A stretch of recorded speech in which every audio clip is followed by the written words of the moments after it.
Warning: the following content contains language that may be inappropriate for younger viewers. Viewer discretion is strongly advised. Welcome to the Let's Get Heavy podcast, your exclusive backstage pass to the realm of heavy music. Join us as we engage in conversations with amazing musicians across the metalverse. I am your host Stevie, and we are getting heavy with Skull Maiden. Now, before the interview starts, I just want to say thank you to everyone who has subscribed. We are edging so close to our 1k subscribers. So if you are not already, please smash that subscribe button. It's completely free to do and helps us out greatly. Thank you and enjoy.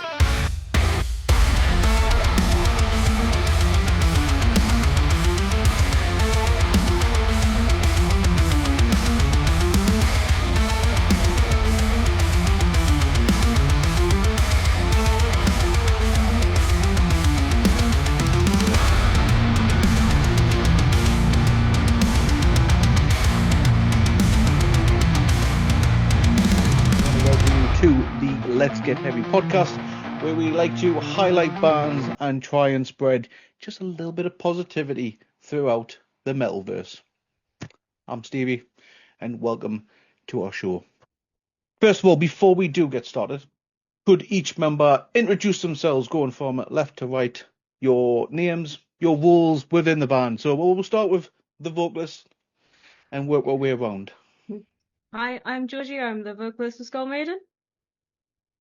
Hi, I'm Adam. I do rhythm, guitars, and bass. Is it me next? Go for it. I'm Greg. I'm the lead guitarist.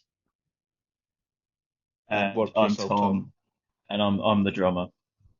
Nice. Nice to meet you all, guys. Thank you very much for, first of all, thank you very much for agreeing to reschedule. I do apologise for that. I do have gig tickets for my friend's band tomorrow. Completely forgot it. Just All don't good. get old, guys. Don't get old. This is what happens when you get old. You forget things. Yeah. We're already there. Don't worry. But thank you so much for agreeing to chat with me tonight. I'm very excited to speak with you. But for those who might not be familiar with the band, how would you describe Skull Maiden's unique identity? Oh, I can take that. Come on. Sure. So we call ourselves a heavy power metal band. So we're sort of rooted in power metal, maybe sort of leaning US power metal, sort of minus the synths, and a lot of sort of trad heavy metal, but we incorporate elements of metalcore and a bit of extreme metal into our music. So we hope to deliver something for everyone, really.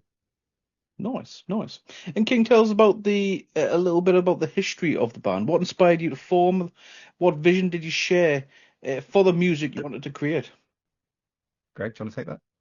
Yeah, so, well, I'll cut a long story short is that, we both wanted to form a band and we had a vision for, this is the kind of music that we want to hear. So we're going to just create it. And we really enjoyed jamming together at first, playing some covers, and we're like, oh, we actually get on really well. And we have that motivation as well. Adam and Geordie proposed the vision to me, and Tom, it's like, we actually want to take this further. We want to like properly become a band, not just like kind of a jam group or just hanging out and writing stuff. To sort of jump into that. So Greg had reached out to a public Facebook group looking for other musicians and stuff. And I think you said you were having some real trouble finding people nearby that would play music with you. And and then I was kind of having the same thing. I was looking around friends for sort of jam buddies. I hadn't done music for a while. And so Georgie was just encouraging me, just Adam, reach out to anyone, find some people. And Greg and I found each other on this public Facebook group looking for other musicians. And we started jamming. We sort of both reached out, sort of a mutual interest in metal. Greg from sort of a thrash point of view. I'd been working on some death metal stuff previously, and we kind of came together. Georgie and I have been working together for a long time, and we've been working on some more sort of traditional heavy metal music. And we ended up sort of like late 2023, well, mid to late 2023. We'd all been jamming together for a while. We'd written a few original songs. And we met Tom, and we brought Tom on board, and we found Tom through another sort of musician searching platform called Bandmix. Really rate it, it's really cool. And reached out to Tom, and Tom said, yeah, I'd absolutely love to get involved in this kind of thing. And that's sort of how we came to be. And we started recording our first few songs. And we've built everything from there really. We spent a long time working on this, and we just went live in April 2025, so a few months ago now.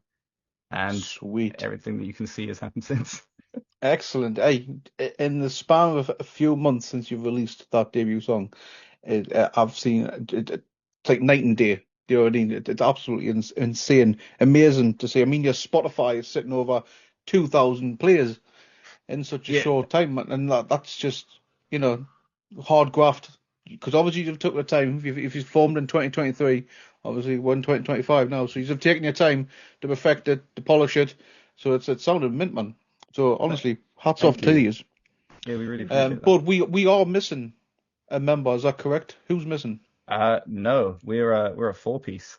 Oh, I thought you were So five. Why did I think five? no. So My I guess apologies. we can jump into that real quick. So we have a bit of an interesting quirk in that we don't have a proper bass player. So in the studio stuff, I record the bass parts, but when we play live, I run a splitter. So I take my guitar and split the signal into a guitar and bass amp, and I drop the So guitar it's like signal like down an a notch. octave Yeah, sort of thing. yeah, yeah, Yeah. yeah. I like to call it like the reverse royal blood, basically. So Hmm. collectively, we're taking it one guitar signal and we're making a rhythm guitar track and a bass track out of it using a Yeah, guitar. yeah. It's what one of my Um, friends in Mortal Chains they used to do. yeah, They were meant to be a three piece, but yeah, they struggled to find bass players in Newcastle. It was like finding gold. Bass well, player the and thing, drummers. So yeah, it's always the case. But we were really lucky. We found the four of us are a really good team, and we sort of decided that managing relationships wise, we really enjoyed the groups that we had and the dynamic we had, and we're all fairly local. We're all got the same vision, and we're all on board. So it was kind of natural. And I'd seen another band do it for a while. One of my friends, Maxim, based down in Brighton, I think he currently plays with a band called Wallowing. They're really, really great. Definitely check those guys out. But I stole the idea of him shamelessly in one of his two-piece bands he had. He just ran him and a guitar, and he had a drummer at the time, and those two sounded huge just with one guitar split into guitar and bass. So it works great if for it's us. working for you, if it's working for you, and you're happy with how it's going, why change it? Why change it? So yeah, full power to you. So this is probably a more of a question for each individual member. I don't know which way you want to start going first, but what made you each want to pursue music? Such a I'm good happy to question. start. Who's going to start? We'll start with our lovely vocalist. Go for it, Georgie. Sorry to put you under pressure Um, here, Georgie. no, Georgie. that's fine with me. I'm used to being in the front and with that pressure, so I'm cool with that. I would probably say the thing that inspires me with music, kind of getting into music, is weirdly enough my mum. Um, Oh so wow. there's always been music playing in the house all the time since I was a baby, and she's had some amazing singers and performers on the TV, on like on MTV, and she's got loads of DVDs and things of Madonna and things. And I was like, do you know what? That's what I want to be. I want to be front and center, enjoying life, and I just happened to be able to sing. So I was like, well, that's absolutely amazing. So I just really, really love music in general. So it was really, really lovely. Shout out to Metal Moms, eh? You've all been in my live streams. My own mother makes appearance from time to time. Oh, That's very So yeah, sweet. I like that. that is generally my mum, Mama Baggins. That is generally my mum. Bless. So yes. So shout out to Metal Moms around the world. Even though if it is just a phase, as they say, it's not. But anyway. But your vocal range is absolutely insane. There is no denying I can stand at the back of a show and I can hear you from a mile away. I was like, yep, it doesn't matter where I am. I can definitely probably say, yep, that's Skull Maiden because can I that is can one I tell a quick hell anecdote about of a that? powerful voice. Just it can just go for distance. So where the hell did you learn to sing like that? I'm actually an operatically trained singer. Oh Um, wow. so I've done singing lessons on and off since about year seven. And my singing teacher went, "Oh, you've got an operatic voice. We're going to do something with that."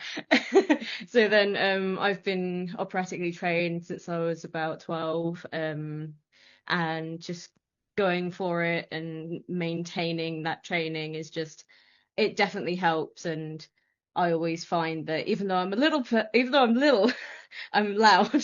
So it makes performing so much easier. I can imagine. I can imagine. I, Like I I say, got that is one powerful instrument you've got on that voice. Honestly, I look was gonna after say, it. Look I after Greg's it. got got. I got a quick anecdote about that. So when we were recording the first demos for, what's become the songs that we're releasing and the EP that's Mm. coming out in September, which we just announced a couple of days ago, when we were recording those demos and Georgie's tracking her vocals and me and Adam are playing guitar at volume in this very room, actually, in my music room, my dad had walked down the shops and he could hear us down the street. He could hear Georgie singing down the street through the windows round the corner of like the street. Not reinforced, not through a PA, just No, Georgie's See? vocal a just cappella. and she was facing not Yeah. out the window onto the street. She was facing towards the house to try and muffle it. But Georgie's voice is insanely powerful live. I'm serious. Like if I you're, mean, I haven't seen it live, obviously. I'm just going off what I've heard when we featured the songs, and obviously I listened to the song briefly before I featured it because I was like, holy fucking shit, who's this? Do you know what I mean? I was like, get in. I was like, yep, I'm definitely giving that a feature. So yeah, that is one hell of a voice you've got there. Hopefully one day I can see that live and in person. We'll have to Uh, come up to Newcastle for you. yes, well, Absolutely. 100%. either Newcastle or I'll have to travel to you wherever closest. You know what I mean? Whichever way, Yeah. sooner the better. Soon. Hmm. Who's next? Who's next? Who's going next? But we're getting a Do you little want to bit just of go down the line? backstory. Yeah, let's go down the line. Sweet. Okay. So the question was when or how did I get into music? Which You I tell me guess, what inspired you. What inspired you? yeah. What made you want to Okay. pursue a bit of a So music career? probably to steal Georgie's answer, probably my mum. So my mum used to play Oh, the metal church. mums, man. I know. So my mum she's always been a bit alternative, but she used to play the church organ. So in our house we had a little conservatory at the back, ancient thing, barely holding together, but it had enough room for a church organ. Well, just an organ. And yeah, she was always playing that thing, and I've always sort of been influenced by her musically. So in the car growing up, we always had cassettes of like Queen. I think she had Slippery When Wet by Bon Jovi and Yeah, Bryan Adams' Reckless, and of course, you the know, absolute just classic. yeah, just rock and roll all the time. And you know, I love it to bits. And she encouraged me to pursue music when I was about 5. I did what everyone does in infant school, and you know, when you're just picking up music, you always get a recorder.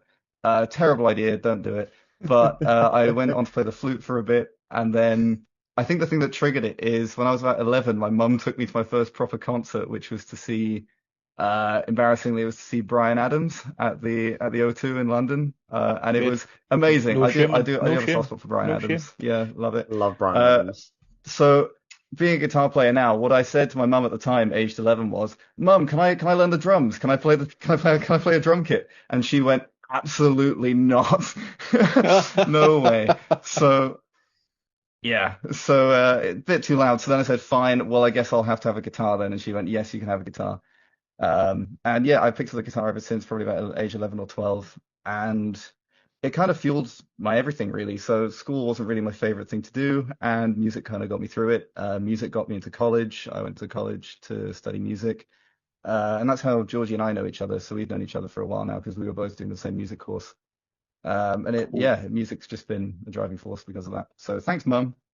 And yeah, All the metal mums out there, love All the it. yeah, mums. too bad I couldn't have a Yeah. drum kit, but yeah. So, well, let's go. Tom, you've been sat here very quiet these past few minutes, and you're sitting there with a massive Cheshire grin smile. I love it. Just so Yeah. happy. But let's hear from yourself. What inspired you to want to be a drummer?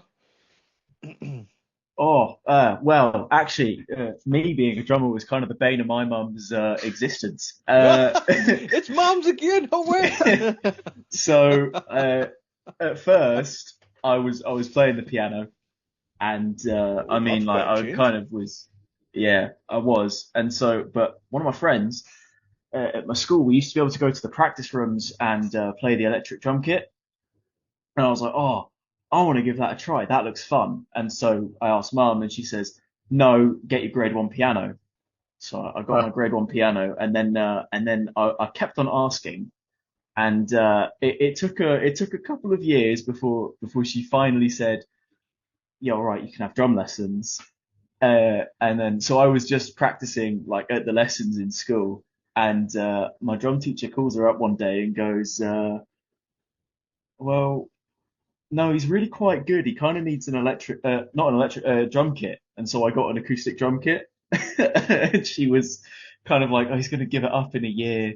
He's just going to stop doing it. But no, the drum teacher said, no, he needs a kit. So I got a kit. And then I got a double kick. And that was right around when lockdown was about. So I was kind of practicing my double kick. When everyone was in the house, and I was absolutely awful. Hey, you've got to start somewhere, Tom. You've got to start somewhere. And then I can see you wearing a Lorna Shore shirt by the looks of it. I can imagine that you could probably butt your poor parents' ear trying that double kick pedal.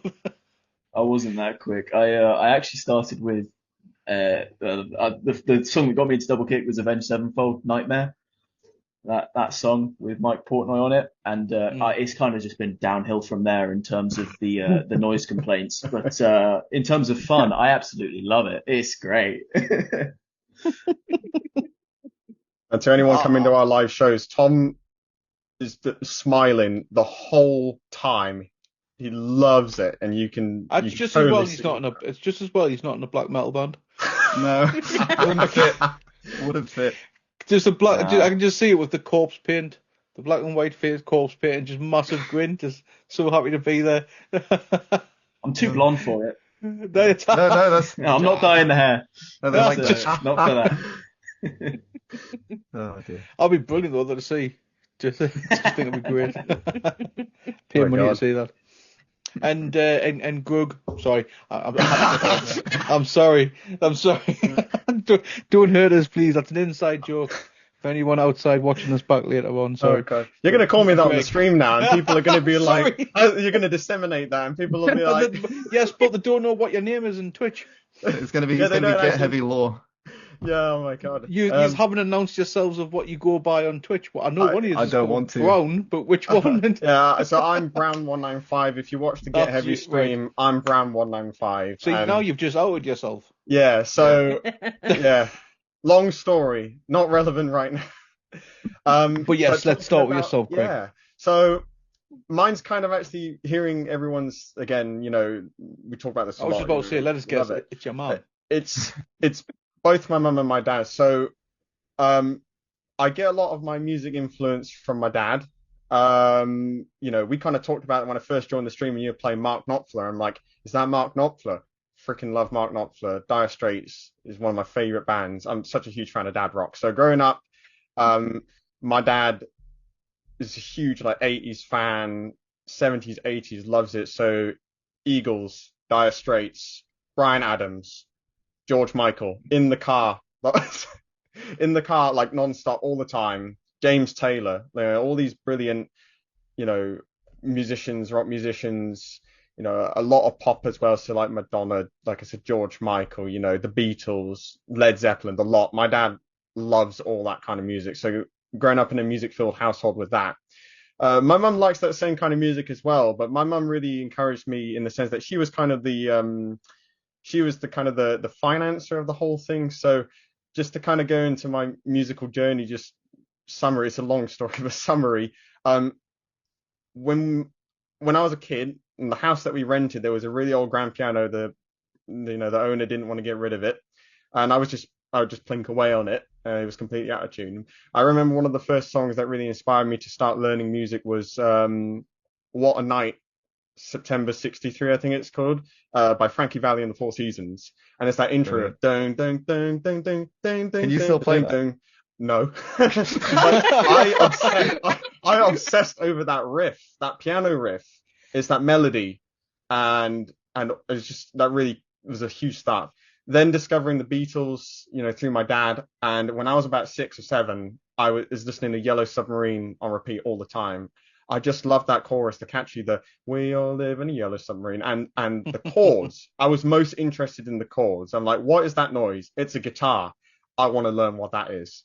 So, without even questioning it, my mum bought me my first guitar, which I still have today. Yeah, you still have today. I still have it.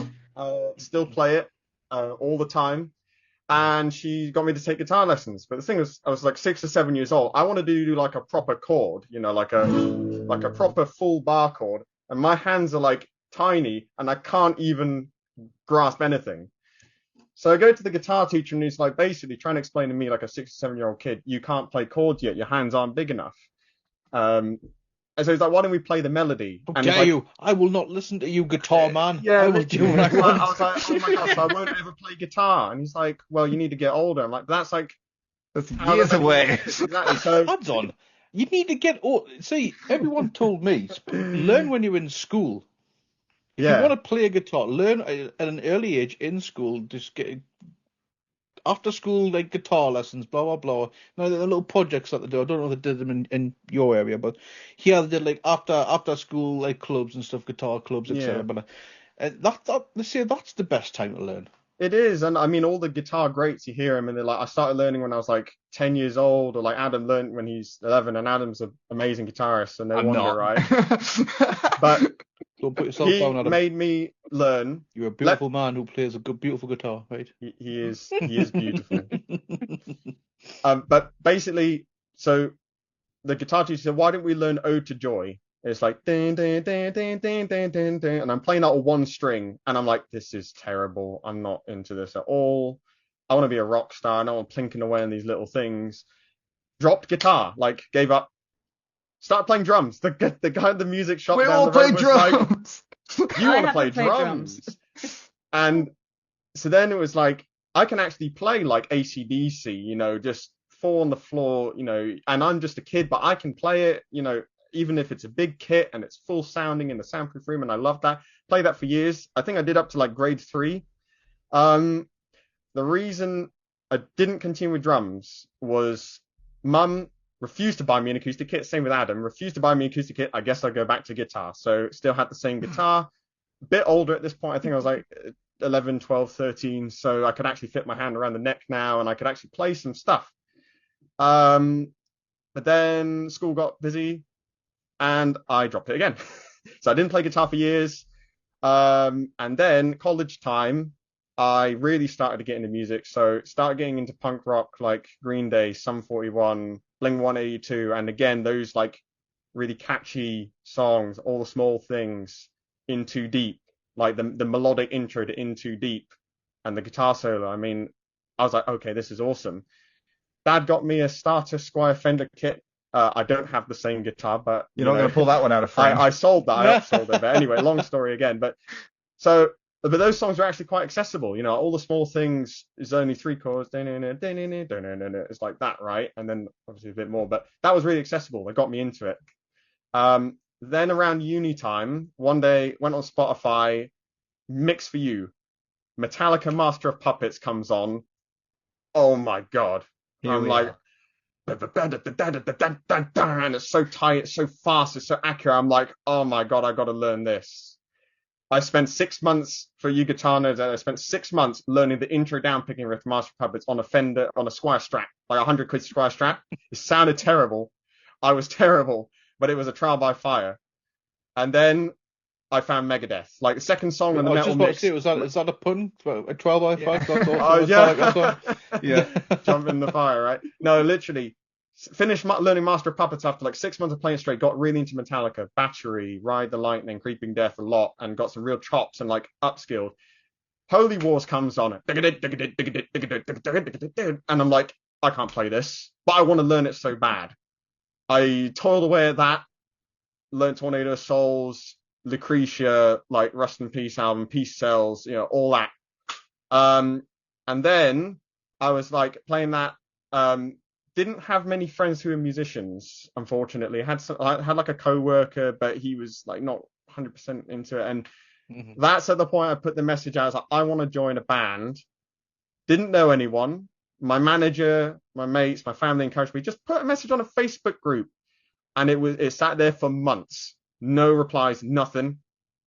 And then Adam posts on the Facebook group, and in 5 minutes it shows that I messaged Adam, I want to jam with you. And then we're full circle. and then we're full circle. Yeah. Just to add to that, Stevie, so what we've now realized is that Skullmaiden's USP is that it's a singer and 3 drummers, and we've got to make a band. That's kind of 3 kids that wanted to play drums and a lovely singer, and we're making music somehow. You know, It's fancy a good taking up. time to say my dad played drums.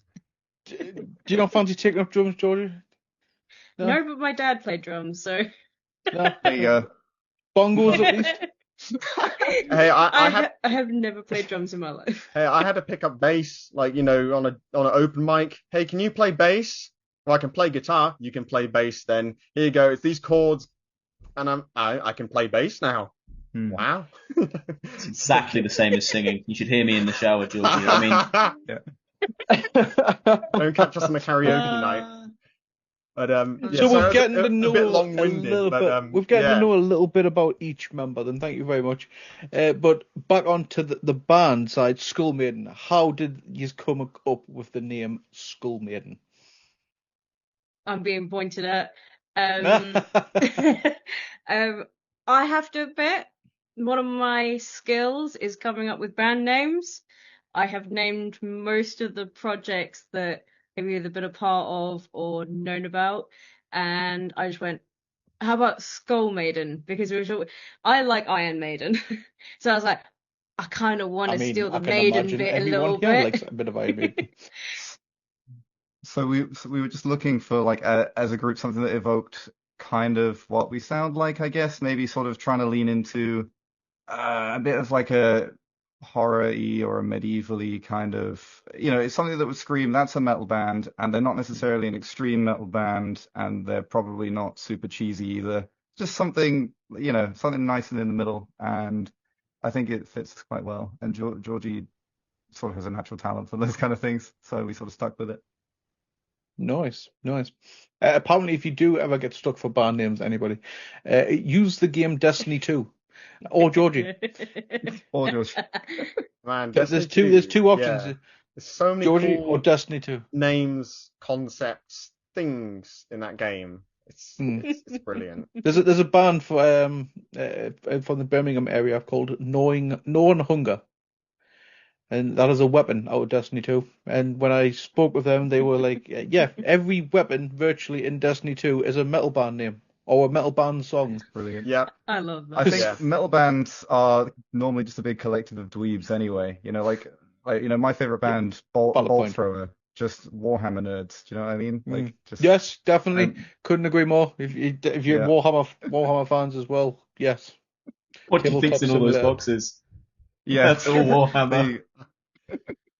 What a nerd. What do you collect though? What do you collect though? We are unashamed nerds through and through. Just a little side question for Tom. What do you collect though, Tom? Too many. I've got World Eaters, Grey Knights, Black Legion, Space Wolves, Raven Guard. I was going to say Space Wolves all the way. Yeah, that's a lot of both. Yeah, you ever been to Warhammer World before? No, I really want to go. Oh, go mate, it's pretty cool. Yeah, I mean, I would only go though if you're like on tour and you're in the area or something, because it's only like what, an hour and a half. We'll go. You'll probably see everything. We'll go on a band outing. I say band outing. Good content. It's good content. Yeah, they'll come out with whole new armies. If you ever find yourselves in Nottingham, especially if you're playing the Tap and Tumbler sometime. Get yourselves doing a Warhammer World for an hour and a bit. It's not much, but it's nice. It's cool. It's an experience. Brilliant. Definitely. So, could be a bit of a tough question for you, but what have been some of the band's biggest challenges since its inception? Am I allowed to answer that? Are you? Of course. That's scary. What are you going to say? Anyone. There's no need go. to Sorry. If you got the answer, you go. The democratic process is the biggest challenge.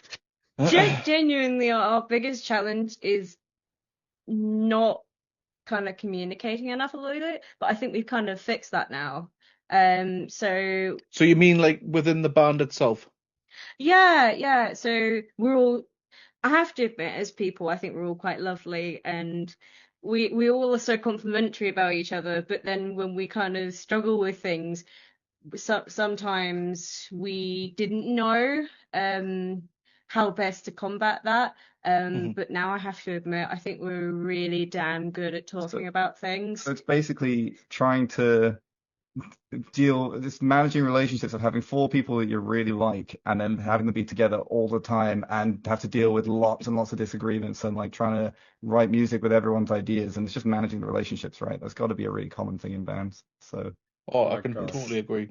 Definitely. Yeah, 100%. It's communication is so key. Like we're so busy with the launch and the rehearsals and the hype and everything going on. And I can't speak for the others, but for me, like watching documentaries of behind the scenes of other bands, and it's almost like that tension and that stress and that drama is like, oh, that's just part of it, bro. Just deal with it. And it's like, lock it up. But things like, we had an open discussion and just saying like, here's things that I'm not comfortable with, that can we change that? Can we do this better? Can we talk about this more openly? Almost like a business meeting. It was literally like, sit down, notepads out. We're going to actually put an hour aside and talk about these things. What's frustrating you? What's not happy? And, just everything came out, and things are so much better after that. Like, we didn't realize that it's so important to communicate. We do that. We have regular checkups as well. In fact, maybe I think our next one's in a couple of weeks. We're just going to go out and basically have a business meeting, but for the band, and go out and hang out and just go out for a meal, get a drink, hang out. That's it. That's the way to do it, man. That's the way to do it, guys. Keep things fresh, keep yourselves, check on each other. At the end of the day, make it feel like a small little family. Yeah. You know what I mean? That's what you are. You're brothers and sisters at the end of the day, and you all here releasing this epic music for more ones like me. And I thank you for that. We're loving every second of it. Thank you. Thank you for sharing it. It's not a problem whatsoever. I'm more than happy to. It's one of the joys I absolutely love. I can't play an instrument, hence why I play the triangle, because I'm shit. So I do the next best thing, and I try and help the bands as best as I can. No, I did hear you. I did watch you and Sean's podcast with. Is it Brutally Delicious? I think it's called Brutally Delicious Productions. Brutally Delicious Heavy podcast, Hearts yes. Podcast. Yeah, and you guys talked about why you're doing Get Heavy and why that came about, and so many things that you guys said on there hit home. Like, I think all of us have come from kind of like, oh, well, I didn't have many friends at all. I didn't have any friends at school. Didn't have any friends at uni. Like, literally outcast, socially awkward, and that spoke to me on such a huge level. Was like finding metal, finding music, gave me confidence in myself. Picking up guitar, getting good at guitar, gave me something to say for myself. I could finally say, I like a genre of music. I'm a metalhead. I play metal guitar. I'm a guitarist. That's me. I didn't have that until I discovered metal. And your community is bloody awesome. Like, the guys come out. That's exactly. You hit the nail directly in the coffin with first amazing. blow. First blow right in the coffin there. So yeah, man. I mean, going up in school, it was a bit tough. It was a bit shit. You know what I mean? You had bullies and stuff because you were a bit different. You know what I mean? Because you had a Slipknot hoodie on, baggy jeans and blonde. You had nails painted black or whatever. Do you know what I mean? The old Mosher days. I'm not sure on your ages if you remember back in the early 2000s. But just for me, it was a bit shit. Everywhere you couldn't walk the streets without some little bastard in the street shouting at you. See, I'm swearing now. But you were trying so hard. I was trying, but still, there's no way to describe some of them. Do you know what I mean? It's just you couldn't walk the streets without some little shit, some little bastard screaming at you, throwing bricks or something at you. Do you know what I mean? Which is why the Sophie Lancaster Foundation, if you're aware of it, is I absolutely adore that foundation. Do you know what I mean? I believe, if I remember, Sophie was roughly the same age as me. And when I found out, she passed away just because of how she was, I was angry. I was pissed off. Do you know what I mean? Yeah. I'm glad it's not. I don't see it as much as what it is. I don't know. That's because I'm all grown up. I don't know how it is now for kids growing up. I appreciate finding the genre. Yeah. I hope it's not as bad as what it was.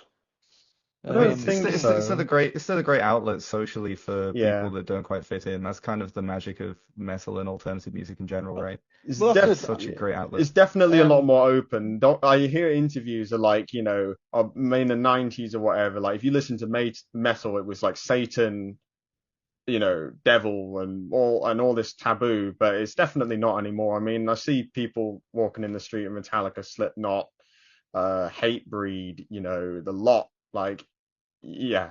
I think this was one time I was walking in public with a Death t-shirt and it said death to all, and I was like, maybe I shouldn't walk in public with that. Maybe that'll get a bit weird looks, but I mean, it's you been could have done the amazing. I raised by mean, you could have done the raised by owls thing and wore a dying fetus shirt and went into a baby shower. If you've seen that oh, video Adam's before. got story there. The only people that funnily enough, Dying Fetus was Georgie's first ever gig.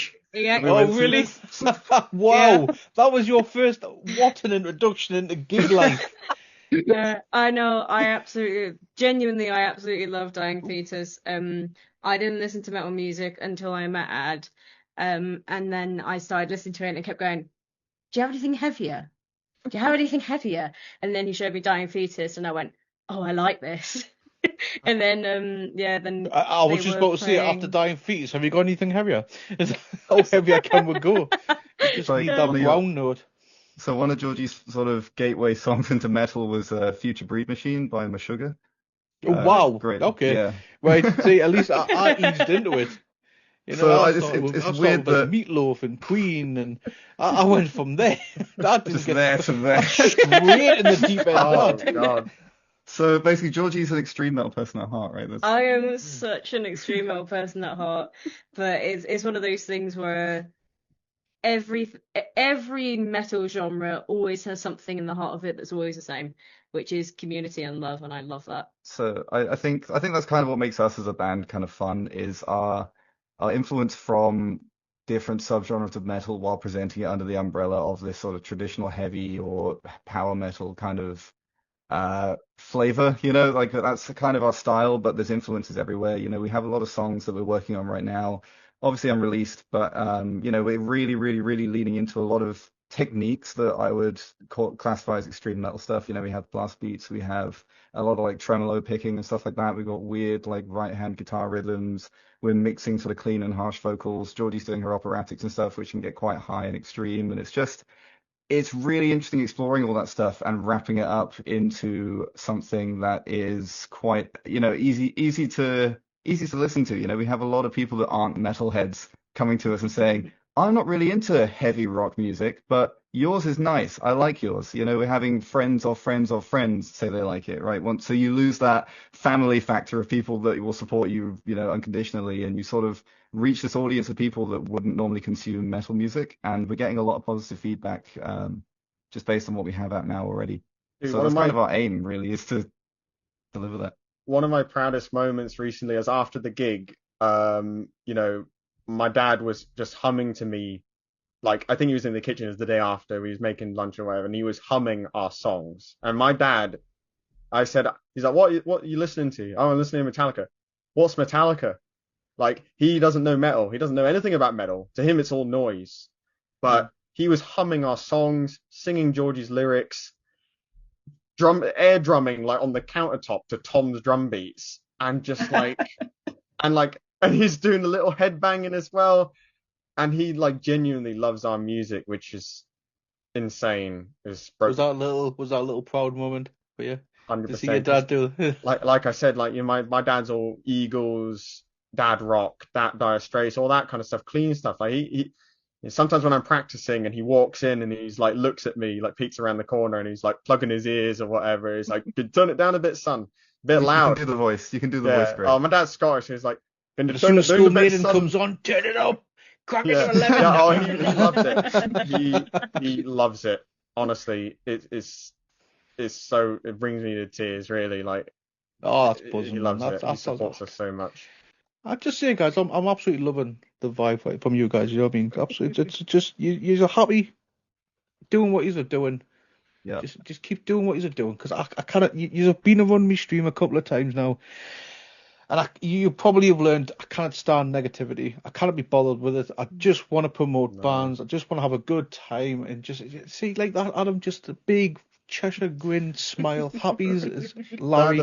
But at the same time, I know you've got to, just sorry to keep detracting, but at the same time, I remember when you played Highways and Seas, our most recent single release, the Pirate song, and people in the chat were like, we're making jokes about it, we're having a laugh about it, and then the rating came back as a 2, and we're like, but you know what, you guys know it was completely constructive, and I know that. Like, there was no one saying that this sucks, this is terrible, I hate this, put something else on. Like, they're sharing their honest opinion in a constructive way. That's what Get Heavy's about, is we're presenting these bands and it's a public vote. You got to remember that a lot of people on our channel tend to venture towards the extreme. Yes, definitely. As where I will try and push as many subgenres within the metal as much as I can. I won't just try and push just deathcore or slam or grind or black metal. Do you know what I mean? I will try and give a variety of bands because there's something there for everybody. They did like Until I Sleep. You've got They gave Until I Sleep a 4, and then Highways and Seas, which is more power metal, more cheesy, and the music video is like really silly, comedic, which is what we wanted to convey. Like the kind of two sides. We've got that kind of extreme, emotional, really deep metal, death metal, extreme metal, and then we've got like the kind of silly, like that, which is both of our sides. And then it obviously got a lower score, but but it was completely constructive. And we appreciate it. When we started doing that, because that's still fairly new, that whole segment of the voting thing that we wanted to do, there was one or two people who couldn't keep their mouth shut. Do you know what I mean? And those people have been strictly informed. Look, if you've got nothing positive to say, then say nothing at all. Let your vote do the talking, and that's it. You know what I mean? That's the best way. Because at the end of the day, bands come in here. Some bands don't chat. I see them lurking, but they come because they like to try and get people's feedback. Yeah. Some people, the bands will come in, they'll drop in, they won't speak. They'll just sit, listen, observe, and see what happens. So I try and tell people, if you've got nothing nice to say, don't say it. Just leave your vote, and that's the end of it. So the thing is like Skullmaiden is all of our first band, right? We're a baby band in the maximum level, right? And what we've seen firsthand collectively is how much work goes in beyond write some songs, play them, and that's the amount of effort that every single band is putting in is insane and is admirable. It's such a pleasure to be working around. If I can give any little advice, right? Because as a band, you need to have a strong work ethic for definite. Because it's going to take a lot of your time. It's going to be mentally draining as well. Do you know what I mean? So definitely have a good strong work ethic. And ignore the hate. I know it's difficult. I get it on some of my interviews. Do you know what I mean?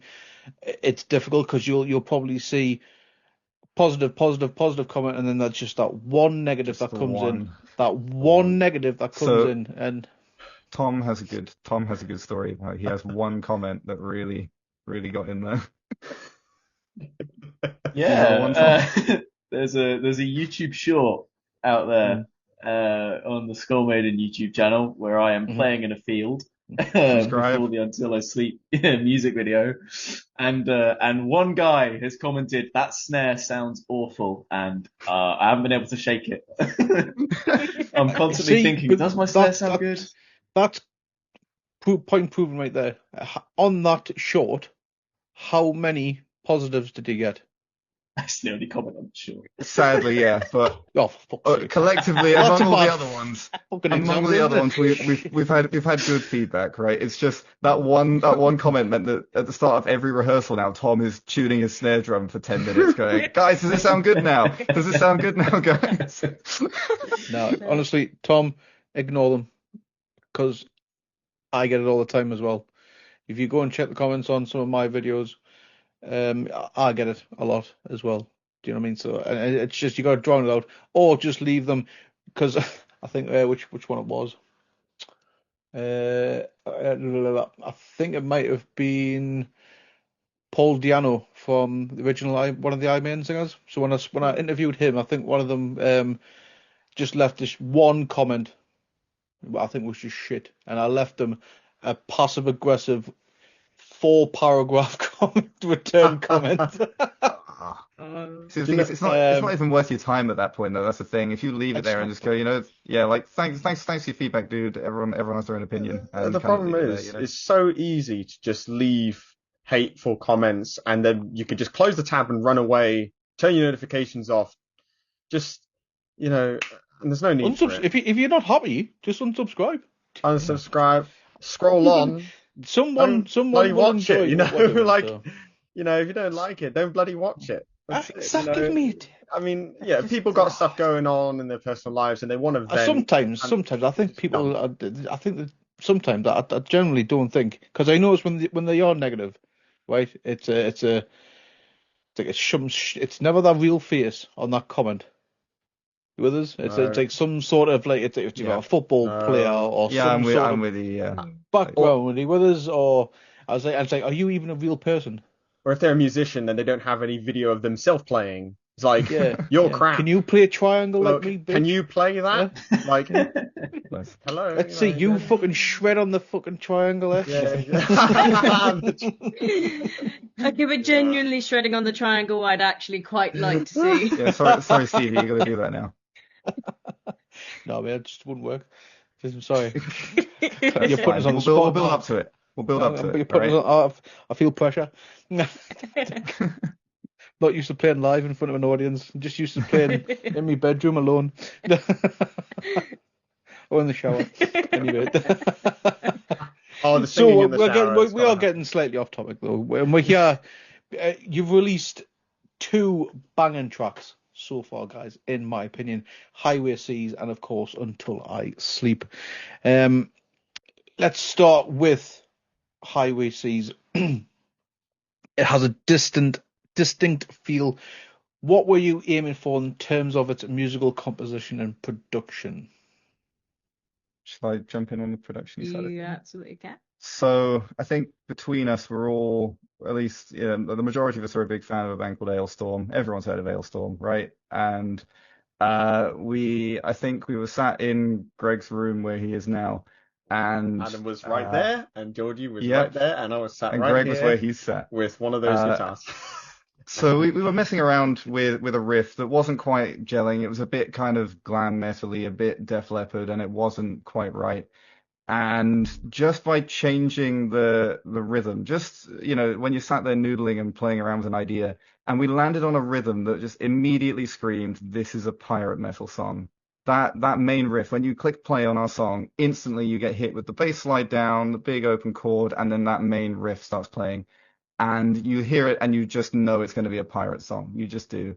And it really screams of that, like, early, maybe first couple of albums of Ailstorm, I think. Like, some of the guitar work on that album, that's kind of the main, at least that was the main initial spark that made the song, was this sounds like a pirate metal song, and it's kind of loosely inspired by that band.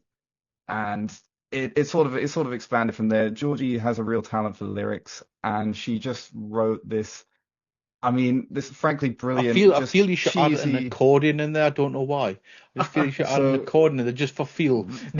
Definitely, it really gives that. But I mean, Georgie, do you want to talk about your lyrics? Because I'm more than happy to. So it will be a surprise to no one in the band. I'm a massive fan of Pirates of the Caribbean. I have watched all of those films probably way too many times, and when I heard this piratey riff, I went, I know exactly what I'm doing. I want ghost pirates. I want salty sea dogs. I want so I was there just like it took me a couple of weeks. Timbers. Yes, exactly. Make the bastards walk the plank. Genuinely. Exactly that. And I wanted something that everybody could sing along to, that everybody would go, oh, I love that song because I feel a part of it. So the chorus absolutely is Highways and Seas. It's just, come on everybody, sing it with me. Speaking of come on everybody, can you talk of your ad lib improvised bit in the middle? So there is for people whove heard it, there is speech in the middle. I love that speech. I hated recording it. So I'm not very piratey as a person. As you could probably see, I'm little and not intimidating. So Don't know what you mean. I had to. So you haven't got a wooden leg? I wish that would be so fun to have a I've peg been leg. lied to. This is disgraceful. I would love a peg leg, but no. I had to properly puff out my chest and get in the pirate captain mood. But no, I really enjoyed recording. I really, really enjoyed recording that speech in the middle, and I really, really enjoyed doing it live, actually. So that speech is you absolutely letting rip, kind of out of nowhere, because that wasn't in the original plan. It We were wasn't. rolling, No. we were tracking vocals, and Georgie just let it rip. Like originally, this bit in the middle of the song, it's a really chilled kind of bridge. My guitar kind of fades away. Tom's just doing, big sort of like crashy cymbals, and then it's all leading up to this part where Greg's going to do these nice arpeggios, this nice pretty melodic lead part that eventually built up into the solo. And this middle part where there just kind of isn't anything, Georgie decided to fill it with her best pirate captain from the diaphragm, screaming down the microphone, speech about, rallying the troops kind of thing, grabbing everyone off the deck and, manning the cannons and stealing all the treasure. And it just, the rest of the lyrics in the song stayed the same. Everything was as it was, but that speech kind of ties the whole song together. It brings it alive. Which is what I like to And do on a that- Friday night when I have a couple of beers. Do you know what? I'm absolutely with you on that. If there's something I love, it's just rallying everybody to have a proper good, just fun at the end of the day. That's my favorite thing to do, is just fun with everybody. And Pop that interestingly, bottle of Kraken and get sorted. so production-wise, one last thing on Highs and Seas, we had so much fun with it. But this is the song that we've recorded where we put a lot of work into the backing vocals, more so than anywhere else actually. And we booked out a rehearsal studio, our local rehearsal studio, the biggest room they had. And we had one mic in the corner of the room. We had no friends with us, just the four of us, and we needed to make this like crowd chant backing vocal.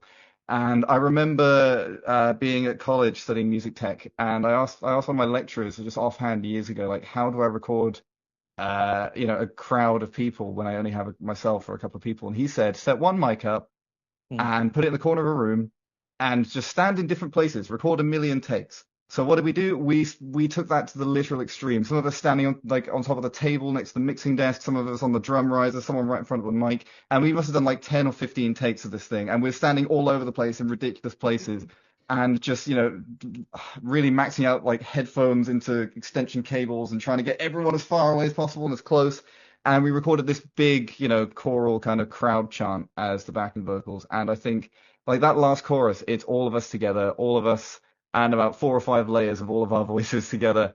And it sounds so fun. It really nails that kind of like happy, sort of cheesy power metal vibe. And it just, I love it how just, things like it's that magic, kind of come together. Do you know what I mean? Something that you think you must have hired a good few people to get that done, but no, it's just done by the 4 years. Like, what you've just 10 to us 15 idiots. takes, stand in different locations. I can imagine that might have been funny and yet probably a little bit stressful at the same time. Oh man, I kept messing it up because I thought it was so. I kept messing up my lines and just like trying not to laugh because it's just so ridiculous. It's like one guy standing on the table and Tom's like sitting on the floor to get like that. Yeah, the 3D. Yeah, it's just like. I'm like, oh my I God. properly had to be teacher mode. It was so funny. Yeah, Geordie being told like, me off. no, Was it use teacher your or diaphragm. was it teacher or was it the mother coming out in you? Band mum. Band mum. Band mum coming out. After the third time, Geordie's Better like, behave right, yourselves. Greg, I love you, and you're great, but you need to stop laughing. This is going to take ages. And I'm like, But that doesn't Sorry. work, does it, Greg? Because when someone tells you to stop laughing, you laugh more. Doesn't work. No, I am definitely band mum in the Yeah. band. I would like to think it's in a nice, supportive way. We're back to metal mums again. Yep, metal mums. Well, that's So- because you've become metal mum yourself. Absolutely. So that song actually came out a month ago today. So it's been out 1 month, and in that month we I think we're currently sat on 3,500 streams on Spotify, which is kind of insane, to be honest. We've done a lot to try and we've done a lot to try and promote it, but it kind of took off on its own after a certain point, and we really kind of just, we're doing our best initially, but once Spotify decides to be kind to you and gives you like Spotify Radio and Spotify like release radar and stuff, it's really cool to see like how it can reach an audience without us really like it's kind of mind blowing because we recorded this half in a rehearsal studio, half in Greg's room essentially, and we just it's kind of mind blowing. And yeah, that was 1 month ago today. A couple of days ago. When writing, did you anticipate to be this successful when it was released? Not at all. I think we hoped and we prayed that it would be as successful as it's been, but I'm just absolutely well and truly blown away by just how much some of these people I don't know. We've got someone in Australia who's listened to it. Davo, our Australian fan Davo, if you see this, we love you. Yeah, we love you so much. But no, it's just the support of just having so many people listen to it and feeling like your voice is heard somewhere you've never even been before. It's so awesome, and it's so awesome to kind of see all the effort that we've put in just actually make a difference. Because with bands, you never see the effort if you're a fan. All you see is the performances and the videos. But I really, really hope that, especially with the thanking and everything, and just talking about it here, that people truly understand that we're putting in that effort for people to listen to it, and we really hope they love it, and they have, and it's honestly the best thing ever. We're very grateful. And I just want to add as well that another thing is that like with a song like Until I Sleep is actually like based on real feelings that we have individually experienced, real experiences, real emotions. We'll talk about Until I Sleep in a bit, I suppose, but that the songs that we write are genuinely like based on our history, our lives, what we've lived, what we've seen, what we've done, our experiences. It's real. It's us, and it's us in song. It's us in music on a plate for everyone to see. And again, so that'll be cathartic for each member, of course, playing that live, giving you that feeling live on stage, of course, as well. And that was actually my next question, Greg. You beat us to it. What themes or emotions did you invoke with Until I Sleep? Is there a particular message you want listeners to take away from it? I think best for Georgie to answer that. Yeah. Thanks, guys. I appreciate everybody thinking it's. Well, you are the lyricist, George. These are coming from your heart. These are coming from your head at the end of the day. We do the widdly, and Tom does the budum, and Georgie's No, so for me, especially Until I Sleep, I have a really big fear of death. I didn't have a big family to begin with, and unfortunately I lost a lot of family members very, very quickly. And sorry to tell that. It's totally okay. It's how life goes. It's how you pick yourself back up again, as they say. And I just needed a little outlet to be like, what are these feelings? How am I going to get them across? And being able to say that the shadows, the depression, the sadness, the fear of death, the fear of regretting not doing enough in life. I really wanted to get that out in Until I Sleep, and I really wanted anybody who was struggling with how they were feeling, if they felt like they weren't being listened to, or they felt like they had no one who understood that there's this big shadow behind you and you don't know what you're doing, and you just need someone to support you, even if it's just taking 5 minutes for yourself. You want that kind of person, and I really hope people listen to this song and go, damn, she gets it. She absolutely gets it. And so there's one line that you wrote which I think is really powerful, which is just the line, afraid of death but scared to live. Absolutely, that is wow. Me in a nutshell. That is heavy. right there. It's the joy of, I think it's the joy of being a I can vocalist and imagine being able to do it. there's a lot of people in the world who will share that sentiment, right? That lyric that Adam just mentioned there is like, there is a lot of people in the world who will be sharing that with you guys. Definitely. And Absolutely. So you we wanted, mentioned as well that you said you didn't have a big family growing up. Remember, now you've got Adam, you've got Tom, you've got Greg, and not just that, you've got the entire metal community as a whole. I'm part of that as well. In a distance world, we are all brothers and sisters at the end of the day. We're all one. We're Oh, all metalheads. Do you know what I can mean? we talk about the show we did? Because obviously that was our first ever show, and it's It really, is really leans into that. definitely. It's in my questions. We are getting there. Sorry, We're getting sorry, there. We're sorry, I getting there. didn't. No apologies. No apologies, my we're friend. loving this too We're much. getting ahead of This is ourselves. exciting. We just want to move on. Shut up, Steve. It's us. No, We're talking too no. much.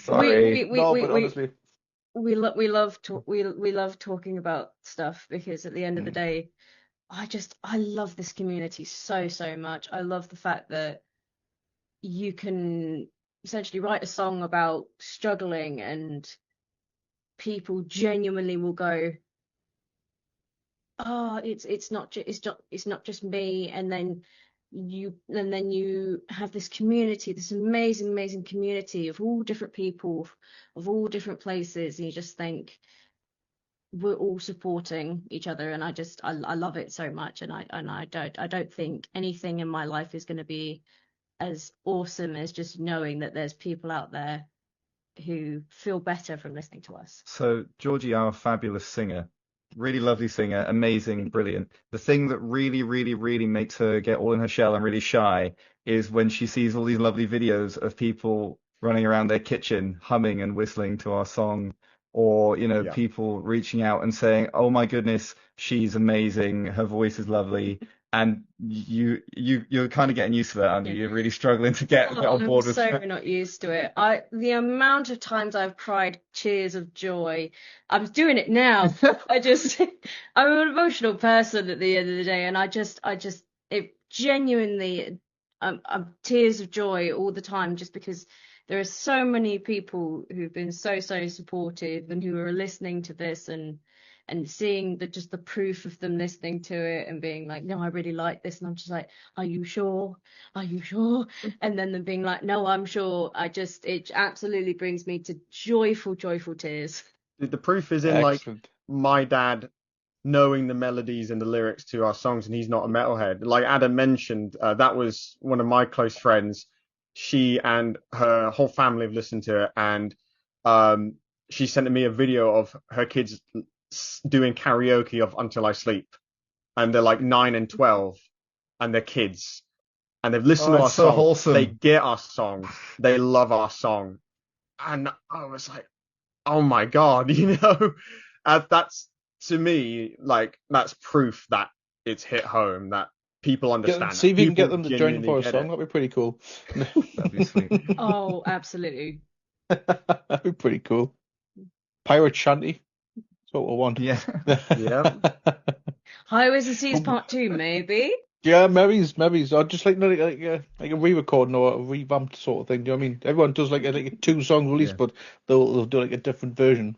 We've got so many riffs, Love it. so many riff ideas that we're working on. We're actively writing new It'll material happen. all the time. It's Nice, going to nice. happen.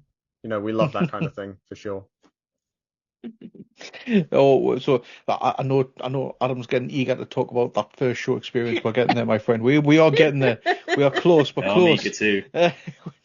Our But when you were Toms, yeah. writing and recording these 2 tracks, were there any specific moments or ideas that really clicked that helped shape their final form?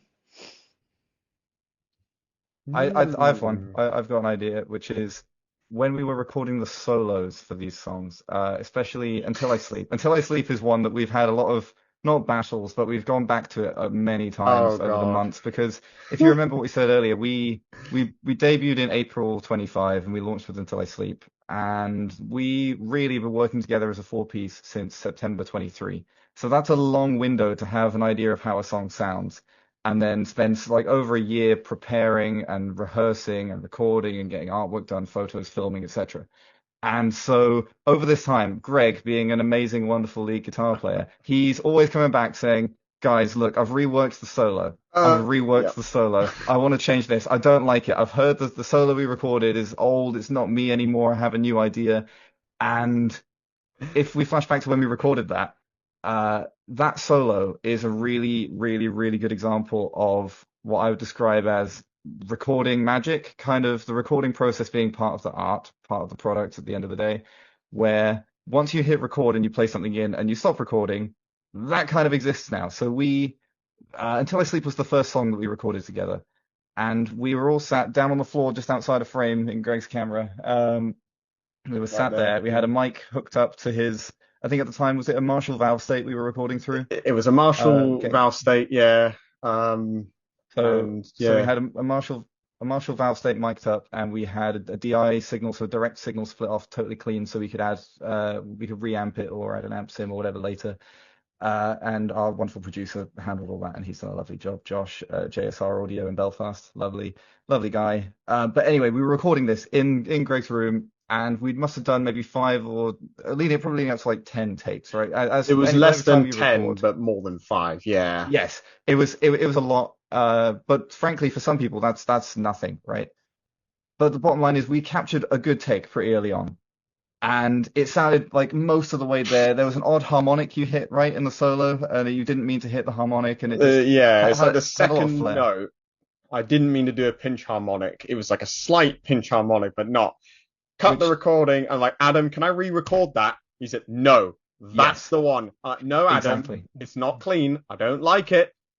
So we kept going for a bit. And then we ended up settling back on this lovely, natural, organic take. And to those who don't know, like a pinch harmonic's like a little extra squeal, a little extra noise, right? And the solo sounded messy, raw, it was full of emotion, and it just fit the song so well, right? From a technical level, Greg will come back and tell you exactly how it's quite technically simple or not very technically interesting, but from an emotional point of view, it captured the essence of the song in like the second take or something. And we tried to get something better, and we just came back to this really lovely thing. And recording is such a great process for that, because you capture a little moment and it's there forever now, and it will never go away. I'll tell you what it was. I was listening a lot of the Black Album at that time, just, one of the many times I've gone back to it and just binge listening it, and it was like Nothing Else Matters and The Unforgiven. It was that solo from Kirk Hammett. It's like really big, pentatonic, stuff like that. Not really complex, but really feelsy, emotional, heartfelt. And then, like, after I wrote that and we were rehearsing it and playing through it, it's like time to record. I changed my mind about it. I was like, I want to do something more complex. I want to do something a bit more shreddy, maybe a bit of sweeping. And Adam was like, no, this is the one for the song. And then Georgie told me, no, Greg, this is the one for the song. And then Tom said, Greg, stop overthinking it. This is the one for the song. I'm like, guys, I'm the lead guitarist. I get to decide what. No, 3-1. The song decided. The song decided. Yeah. The song decided. And I have come to love that solo. It is one of my favorite solos to play. Seeing it live and just the emotion, everything. It is such you just a great like solo. melting faces, don't you? That's what it is. Oh, I love Just flexing. love I love melting faces, sweeping don't you? and shredding like anyone, but it's a lot of metal music nowadays, in my opinion, is so shreddy and so fast and so technical that going back to just that pentatonic feels bluesy inspired, just hits home. It's melodic. Yeah. No, so we're here now, Adam. Are you ready? Hello. No, we're excited. You're so excited. We're here. You recently had your debut live show as well, where you performed alongside Secrium, good friends of ours. I absolutely love Lovely Secrium guys. to bits. They So are amazing. absolute sweethearts, and that must have been an experience for yourselves, because that was in I did say Southampton. That's right. Yes. Yep. Is that where the band is located as well? Yes. Your Yeah. So if I want to show off my lovely handiwork. So we were setting up, and I've blue tacked this to the curtains where that's our background, so I had to get it up there. But that's the lovely poster we had for that's our a first curtain. show. I thought it was a cupboard of Yes. some sort. No.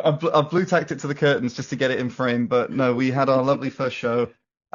I'll give a little like rundown of how we ended up deciding to do it. Well, yeah. We How have did the opportunity come about? First of all. So we have some very good friends who have a lovely band. I made the joke the other day they're a Guns N' Roses tribute band, but they're not. I have to apologize publicly for that.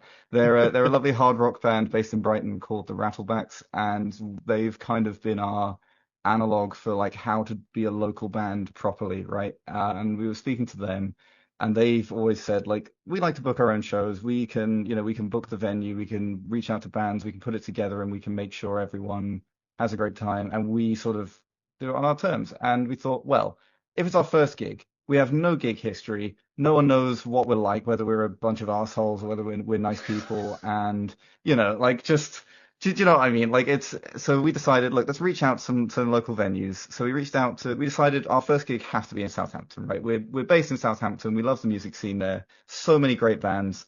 And we found a Saturday free at a lovely 100-cap venue called Heartbreakers in Southampton. Great venue, definitely go there, go to everything. They're lovely there. We booked the venue ourselves, reached out to them. We actually went down there in person because when we tried to reach out, there was a festival going on. So we thought, let's just go down there. And we spoke to Alice, who's the venue program manager there, and she's lovely. And she got us a hold on a Saturday. So you basically reach out to a venue and say, look, I want to put on a show. She penciled us in and said, great, go and put a show together, come back, and then we can get things booked. So we booked the show there, hired the venue, and it was an ordeal because the Saturday that we chose was the same Saturday that Iron Maiden were playing in London. So our challenge was to find 2 traditional heavy metal bands or power metal bands that were free that day that weren't going to see Iron Maiden, especially ones based in Southampton, so close to London. And guess what? It didn't happen. It wasn't happening. So we went through a few bands. She could have played any night. Why that night? How? Iron Maiden. Jesus Christ. On that night, you had a choice of two Maiden concerts. So Sonny, the singer from Secrium, made that joke on stage. He said, "Look, at least you can say you saw Maiden, right?" So yeah, but we found obviously we knew about Secrium beforehand. We've seen them a few times. They're an amazing band. Just mind-blowingly good live as well, way better than this. Like their studio stuff is up here, their live stuff is like out of frame. Like they're just such a tight band. They're awesome, really, and really booked like yes, I have had bunch of guys as well. I have had the privilege of seeing Secrium live and in person. I say absolute sweethearts. Yeah. Looking forward to seeing Sonny because Sonny will be attending our Heavy Fest in August because he's also a part of Fracture Point. So very much looking forward to rekindling with him. But we managed to get Secrium secured as a headliner, rock solid band, and we love them and they're amazing. And then our task was to find a main support band that would, really sort of, represent sort of the local scene and try and find something that's a bit similar to us, sort of traditional heavy metal kind of thing, more other than the more extreme stuff. And doing that in Southampton just proved so difficult. We reached out to so many bands, and we must have had about 9 or 10 bands, all amazing guys, super lovely, super great, but they just came back to us and said, look, really sorry, we're Iron Maiden. And we had another band that didn't end up playing with us come back to us and say, yeah, we'll do it. And we got locked in with those guys, got to the point where we even like sent our tech specs over to the sound engineer, and they came back and said, "Oh, sorry guys, we've got a conflict. We can't actually do it." So we had to go back and undo that. But they said, "Wait, but we know this lovely band called Cutlass, which we'd known about for a few months beforehand as well. We just discovered their album. They released their I think it's their debut album. They've been around for a while, but it's their new album called Walk the Plank. Cutlass are lovely. They're amazing. They're a pirate-themed band, and that show was about 10 days after we released our pirate-themed single, and the stars aligned, and we just had such an amazing time. We had a rock-solid lineup, great venue, and we pushed it really hard, and the turnout was great, and we had loads of friends and family come down, total strangers as well, just coming off the street, see the shows on, and just like, I thought I'd pop down and see what it's about. And it was just, the whole night was amazing. We made loads of new friends and we saw lots of friends of our own. And really, that's kind of what it's about. And everyone had a lovely time. Did you get a chat with Sam from Bitter Edge? We did. Yeah, he's an absolutely top guy. He's lovely. Sam is, again, an absolute sweetheart. Do you know what I mean? He's one of the nicest persons I've ever come across. He's probably going to watch us back. He's probably going to text us when this does come out and says, "Oh, Steve, you little..." Sorry, Sam. Well, yeah, You are. In that You're a case, sweetheart. yeah, we love you, Sam. You're the best. Yes, we Mwah. do love you, You were Sam. so lovely about us. You were so lovely, and you spoke to us. And I don't think oh my gosh, so he's good. got nothing negative to say about anyone. He's just constantly positive. I think, which That is positive why energy. I've drawn to him so easily. Do you know what I mean? Yeah. So yeah, he's an Absolutely. absolute sweetheart. Tom, did you want to talk a bit about like our actual performance? I was and just what it about to was like say, being there? my next question was, I was going to push this to Tom because he has been a little quiet. He's been a little quiet, We just yapped too Yeah. much. That's all. and I'm just getting worried that I don't. So the next one's for you, Tom. So what was the atmosphere like for your debut show? Can you paint the picture and tell us what it felt like to finally perform in front of a live audience? I mean, it was mental. I just dream come true. It was so cool. There's so much to say. First thing I'm going to say, and I feel like every drummer is going to agree with me, guitarist stuff is so damn heavy to carry up flights of stairs.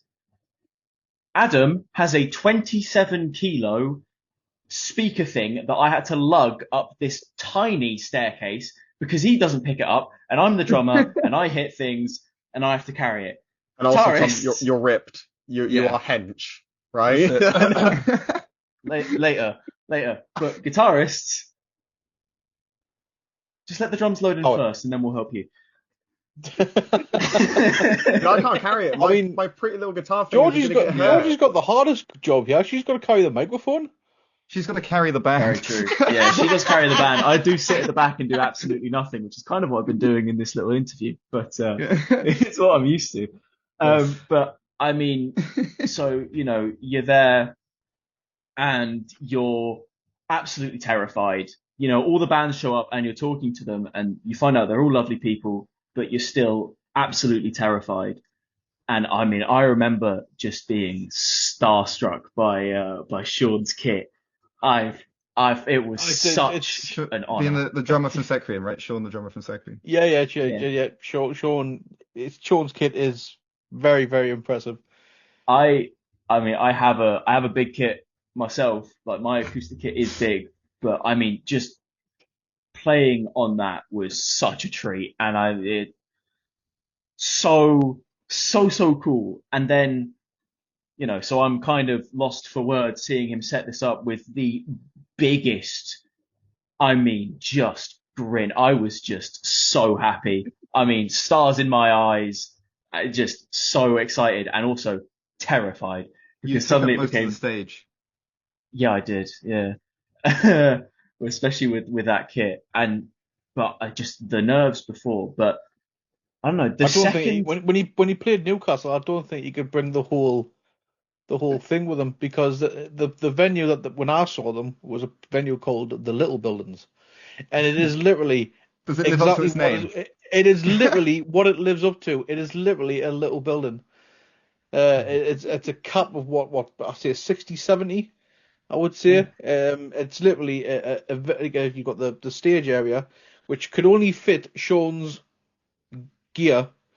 It's so like you've got the guitar players like chopped in the corner, and Sonny's kind of happening to like stand on the floor. I think any guitarist would do that 100 times over just to play with Sean. He's so good live. The thing is, though, I mean, he's seen the size of Sonny as well. He is massive. Oh my god! He towers over me. I'm like 5'8" or something. He towers over me. Oh, Sonny is lovely. He was like obviously it's so inspiring to be playing your first show and the singer at the headliner is right there in the crowd going yeah. He's just such a positive energy from everyone. He's such an inspiration for me, honestly. If there's one thing in life I want to do is I want to be a Sonny. Well, you want the stage banter he has as well, the charisma of that man. He's brilliant. I think what you need to do as well is get Charlotte on a song with us. Yes, she is fantastic. Let's get Charlotte on a song. I love Charlotte. She couldn't met make Charlotte. She couldn't make it for our show though. Apparently she was sunning it up. She was on holiday, so we missed her. Oh, I'm sad I missed her. She's so awesome too, and she's such an amazing vocalist. Seriously, those two are my massive inspirations. So yeah, it was just the show was lovely, and based on the success of that, we've all we've been not bombarded, that's not fair, but we've had people reach out to us and just say, hey, we're putting on a show here. Do you want to come and play this? And we had a couple of bookings come in from that, which is kind of what we wanted to achieve. We wanted to book ourselves a great DIY first show, book some awesome bands, prove that we can have a good time, we can hang, we can play well, and we make sure everyone at the end of the day, has a nice time, gets paid, and gets home safe. And exactly. And really, I think that's kind of what we set out to do, and I think we did it. And we've got a couple of really awesome shows coming up. I'm going to shamelessly plug them. So on the 14th of August, which is the Thursday night in Brighton, we're playing at a wonderful venue called Dalton's on the beachfront. It's amazing. We've got 4 great bands on that lineup, including us, which is the Dead Red Lips, Awake by Design, and Rogue Awakening. So 4 awesome metal bands, and it'll be great. Tickets are only a $5 for that, which is awesome. And then we're playing a free gig on the 4th of September, which is actually Tom's 21st birthday. So I'm just gonna. There you go. Yeah. So 21. Holy shit. But so that's in. We're that's in ending this Bournemouth. now. I'm too old now. I'm too old. I'm 30. I'm 39 on the 7th of August. Let's cut this short now. Yeah. Too old. So that one's down in Bournemouth at a lovely bar called Chaplin's with a great band called Gerda that we're going to be very happy to support. So that one's free entry and we're on at like 9:30. So it's a weeknight, but people have got time to get down to it. So both of those are going to be awesome. And we got some more that we can't tell people about yet, but lots happening. Well, before we got into our quick fire, that wasn't going to be my next question. Was looking ahead. What is next? When can we expect the next drop-in song? When are these 2 songs working to either an EP or an album? Greg, do you want to jump in on that? Yeah, so just a couple of days ago, we announced that our EP is coming out. It's called Dreamwalker. It's a 5-track EP, including the 2 singles, Until I Sleep and Highways and Seas, and it's coming out on Tuesday, 2nd of September. We're so immensely proud of it. Like, I woke up and I saw that announcement, and we talked about it obviously as like, I'm going to drop it on this date, by the way, guys, just so you know. I woke up and I saw that. Oh my God, we've got an EP coming out. And then everyone on Facebook loved reacting. It blew up. It was relatively, right? Yeah, like the excitement, the genuine excitement from people who've been invested in us, like our friends, our family, and strangers, like the guy from Australia, right? Davo commenting on it straight away. This is so awesome. This is so awesome. I can't wait to listen to it. Oh no, we lost him as a fan now.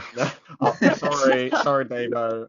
Sorry. Anyway, that's what's coming next is the EP, which we played it. We played the 5 songs live, and we it's a staple of our live set. So we do have other music that we've written that we will be playing, but the 5 songs in the EP is our absolute staple. Until I Sleep, Highways and Seas. We have some other tracks in there. We have a bit more like secret ones. Yeah. Proper headbangers. Yeah, we have a song. When you do these interviews, guys, you're meant to give us all of it. You're on the juicy bits. It's top secret, I'm gonna have to start putting out like some rules when these interviews start taking place. No secrets. There might be things happening. Yeah, possibly. I mean, one of the songs, which is called Utopic Prophet, which we play live, our thing is in the chorus. Me, Adam, and Tom windmill and headbang at the same time, and I've got a clip of that. I'll send it to you, Stevie. People come. I think it was. Sorry, things are falling off me wall. Coming up to us. What's going on? I was windmilling. I'm sorry. But it was like literally. That's not what it was. The guy, one of the guys from Secretary, it could have been Sean or someone else, came up to us and like said to Tom, "It's like, how do you windmill and play that at the same time?" And this is coming from like, experienced musicians. They've seen it all, right? And just like, we every time, even in rehearsal, never skip windmilling. Yeah, in rehearsal, we rehearse like we play live, like headbanging, windmilling the lot. So I'll get that clip over to you, Stevie, so you know what I'm talking about. But yeah, that's one of the songs in the EP called Utopic Prophet. It's a kind of a thrashy inspired song. It's very Black Album. I do love a bit of thrash. Very Black Album, yeah, for sure. I do love a bit of thrash. It's like Black Album Metallica with a China symbol. Is what I'd describe. Right. Yeah, and Georgie's operatic vocals as well. Yes, when you see the video, Georgie has to put the mic, like normal singing, puts the mic away from her face because her normal operatic voice projects louder than the guitars and the drums. I mean, seriously. Louder than my drums, yeah. I hear it. You'll see it in the clip. It's awesome. But yeah, that's what we got coming up next. Is the EP is dropping. We got the shows coming up and more shows to be announced as time goes along.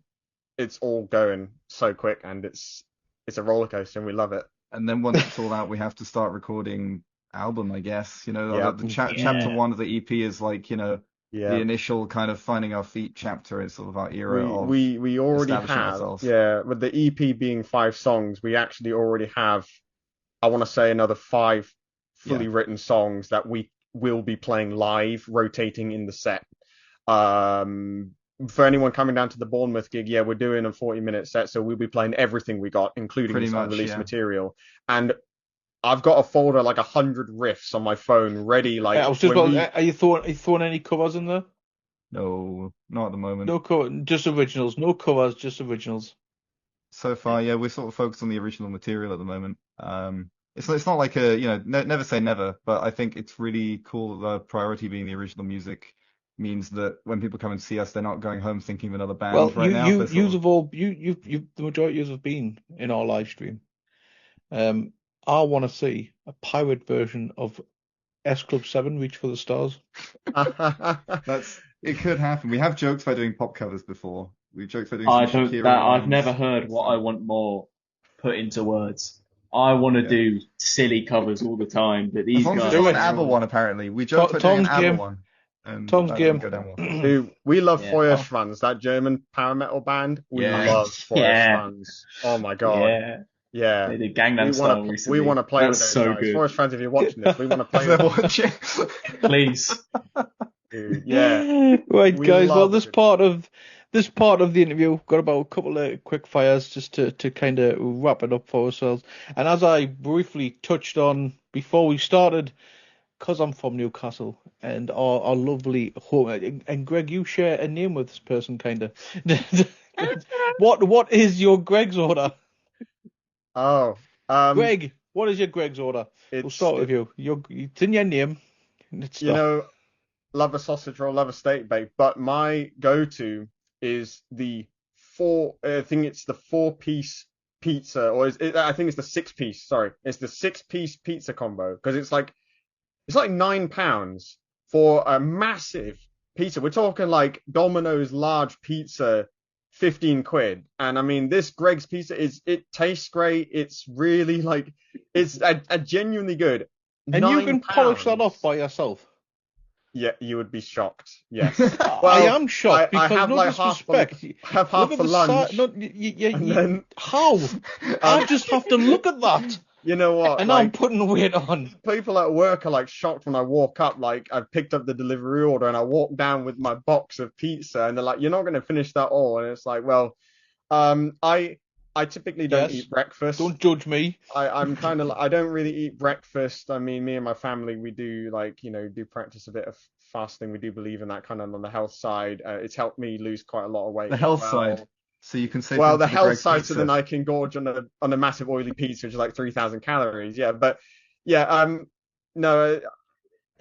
just, I eat big. I do. Like, I need to start an Instagram page of like I say, just you talking about these guys know my McDonald's order. £3. That's just on me leg. Dude, these guys know what I get at McDonald's. It's like the kitchen sink. Yeah. It's like, so that's my Greg's order is the 6-piece pizza, half of it the spicy Mexican one, and the other half the barbecue chicken one. That's it. Nice. How are then, Tom? What's yours? Oh, I'm a simple man. 4 sausage rolls and the biggest coffee they will sell me legally. Yeah, that's solid. I like that. Yeah, straight, simple, not wrong with that. Oh, who's next? Georgie or you actually eat Greg's? Vegan sausage roll. That's the only thing I have. No, there's a bake. You have a bake as well. I don't have the vegetable bake anymore. Have a veggie bake. I used to have a veg bake, however, I am strictly a vegan sausage roll now. It is elite. I know people say, yeah, but the original's such a role, but I'm like, yeah, but Do you know what it is? I interviewed the Newcastle Metal to the Masters winners, and he's a full-blown meteor, but he actually prefers the vegan sausage roll. A lot of people do. They say the texture's better, it tastes better. tastes like stuffing to me. Yeah, Mm. it is. It is actually. Everyone at my office gets the vegan sausage roll. They don't do the meat one anymore. It just is better. So I'm with it. Absolutely vegan sausage roll every day. And Adam, Right. or is there anything? All right. Does there anything else to add there, Georgie? Or is that- No, that's it. That's it. So that leaves me, which means I'm going to drop a bombshell on this whole interview. I'm sorry. It's been lovely, but I'm incredibly fussy. So what I do is I go in and I walk straight up to the next to the fridge, the heated cardboard boxes full of like that's okay. breaded, I was going to breaded say, chicken I thought and you were going to potato just put a wedges. whole span on this work. Don't go to No, Greg's. no, it's fine. But I'll have like the chicken pieces or like some potato wedges or something, and then I'll grab myself a Coke, and that'll do me. And everyone else is having these like pasties or rolls and bakes and stuff, and it's just like, It's absolutely fine. You are still partaking and helping and keeping the it. Greg's chain alive. absolutely, yeah. It's just like, I feel a bit like a fish out of water, right? Because I'm there basically with like my Happy Meal. Everyone else has got their pasty or whatever, and it's just like, I'm out of place there, definitely. So. If Skull Maiden's next gig was on a cursed ghost ship, what would be the most annoying haunt that you'd have to deal with mid-solo? Oh, know what? You guys are gonna have to pick this for me. Pick in the air, just gone. You'd have a poltergeist that nicks your pick. What am I gonna do? Yeah, finger style, man, finger style. I love flamenco. I love Mark Knopfler and his finger style playing, but I can't play it well at all. I tried learning it, and it's not for me. So I'm strictly pick. If I lose my pick, I'm done, man. It's over. I quite like the idea of a ghost just hiding your guitar before anything happens. Before the show, like unplugging cables and stuff. Like Absolutely. I've got one which is like if you're being haunted by something, you'd have like, oh dude, I totally lost my train of thought. Tom, jump in, help. Lost my train of thought. I've got one. My personal, as the lead guitarist playing the solo, my personal pet peeve, and this goes out to all guitarists out there, would be I've got on my pedal board, I've got a multi-effect switcher which manages my lead tone, my clean tone. I would go from a lead tone to a clean tone with no reverb, no delay, no chorus, nothing, just a flat, Just twangy, the raw electric clean, guitar. going through a crate amp. And you guys who know, crate is like 90s death metal, right? And my amp sound is so that, and just going from an epic, awesome lead tone with the delay, and then just going to a plink plonk clean sound. And I'm like tap dancing on the pedals, get it back, and it's not working, and it's gone. Yeah, that's my ultimate nightmare. And mine would probably be not very musical, but just a tickler. If we're playing on stage, someone's trying to tickle me, I'm the most susceptible to like, you can sneeze on me and I'll freak out. So that wouldn't end well. I won't do it now, but trust me, the amount of times I've done it in rehearsals and I've just walked up and just gone. I basically start seizing. It's nuts. That's brilliant. My Achilles heel. If Skull Maiden had to perform a full concert using only a kazoo, which track would you each choose and why? Oh, I know which one I'd say. Go Off for the it, EP, Greg. off the EP, any of the 5 songs we've done. Yeah, it would totally have to be Highways and Seas. Could you imagine? Like, and then the where Georgie says, in the breakdown, the "Come on, lads," and that arpeggio bit, and You've clearly thought about this, haven't you? oh my Before God. this question even came up, you've clearly put You got to have a backup. If you break a string, you never know. Guys, don't make me play. If you ever kazoo on a song. see a kazoo in Greg's kit bag, you know what?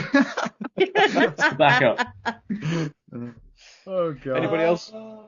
I think Yeah, Highways and Seas is a good shout, but Is- there's another song we do, which is on our upcoming EP. We just played it the other day, called Sorrow, which is in slightly odd time. It's in 7 instead of 8, and it's just like, it's the most chuggy, like slow marching kind of song, and just do that on a kazoo with no other backing is just that would be amazing. I love that. That's so funny.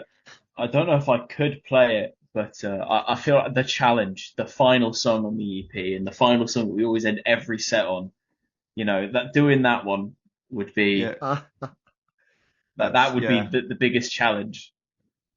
But I want to do it. That's We- arguably the most complex solo on the EP as well. It's got all the arpeggios, all the sweeps, and a That's massive, right. like really fast, like Dave Mustaine shred at the end, like Yeah. a Kerry King shred at the I end. say Yeah. we call it the Kerry King solo Yeah, for Slayer very Slayer, like super fast. on a kazoo. Nice. And well, finally, to wrap things up, you accidentally recruit a parrot as your band manager. What is the first and probably only piece of advice for marketing your music? Ah, Georgie, Oh, you're can I the make a pirate. joke, please? Please, can I make a joke here? go for it. Go. You I don't said- even to me. Because I just want everybody to appreciate that I'm gonna be a proper dad joker now. You'll have to go through me if you want to speak to my client. No, it's right. You gotta wing it. No, I heard dad joke, and then everyone that's must it. stay silent. That- I must hear the dad joke. No, it's you gotta wing it. You gotta wing it. You gotta. Wing it. That's terrible. Is For, that- for It's marketing good. wise, it's Don't let just them put you down, Georgie. It's funny. exactly. You just They don't throw understand. everything at the wall. That's it. It was a bit of like, is that the joke? Are you Yeah. there yet? We weren't sure. Yeah. What can I say? I do Brilliant. little jokes, but Yeah. you got to throw everything at the wall, and whatever sticks, and whatever usually sticks, Can you do a is pirate usually voice? Can you that's do a that? parrot. That's not a pirate. Sorry, yeah, parrot. Well, I mean, are pirates parrots? I Oh. think they are. They That's a good are one. I wasn't sure he was exciting. trying to do a parrot or a budgie, to be fair. Yeah, listen. If it's got wings, it's a parrot to me. It's not wings, it's a- So when we promote this on our socials, this is the clip that's going on TikTok, Oh, right? I'm sorry. Skull Maiden band talks about parrots and budgies. But I always try and get like the quick fire sort of thing. I call them quick fires, but they never are quick fires because I always just seem to go to ramble on. But yeah, try and get them based on like around the band's like music, etc. So I thought that was a pretty good one. I was pretty proud of myself when I was typing that up and chuckling to myself. You know, No, listen, I love these questions. These It's questions been- are so good. it's been an absolute pleasure. I mean, we've learned we're a very happy band of drummers, and we're all thankful for our mums, and we're looking forward to doing a bunch of shows, and we all love Get Heavy, and we all love Secrium apparently. So We Yeah. do And it Cutlass. all. Cutlass. and Cutlass. We just love metal. That's all That's it is. it. We just love metal. Absolutely love it. apparently I don't know what a parrot is. No. You got confused between a parrot and a budgie. It's all right. There is no harm. I mean, we found out that you are a bit prejudiced towards birds because you Yep. think that Adam, how are we going to come back from this controversy, man? I have no You nailed idea. it.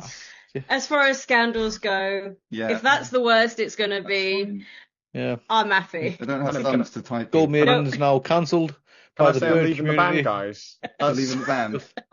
No parrots. You'll just see a horde of parrots Oh, with God. signs at all your shows going forward. Yeah. So my penance is to spend 10 minutes trying to get blue tack off the curtains now. Yeah, Yeah, more yeah. for you. I'm not doing that. Good luck with that. Thank you. Thank you.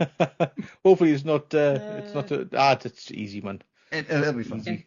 They're not our Wait. curtains, which They're is not. why he's doing it. No. We borrowed this house. We're burgling it actually. To stop them. Oh, that's nice, is. Yeah, do you know what it is? It's not very often you see nice burglars these days. It's very rock and roll, isn't it? I mean, It is. We're just borrowing it. We might not give it back. Oh. Thank you so much, guys, for your time. I know we said we'll do 40 minutes to an hour, but I think we've nearly done 2 hours. So I do apologise for keeping you so we long. apologise. But, we We- apologise no, for talking so much. Been so been, good. love our own been voices. really good chatting to you, man. It's been very We've loved insightful. it, and it's been amazing talking to you, Steve. It's And been you have amazing. been to our live stream, so you may know what's already coming. But I'll leave you with our Get Heavy Creed, which is the rules of the pit, are the rules for life. When someone falls, we pick them up. Thanks very much for your time, guys. Thank you very much.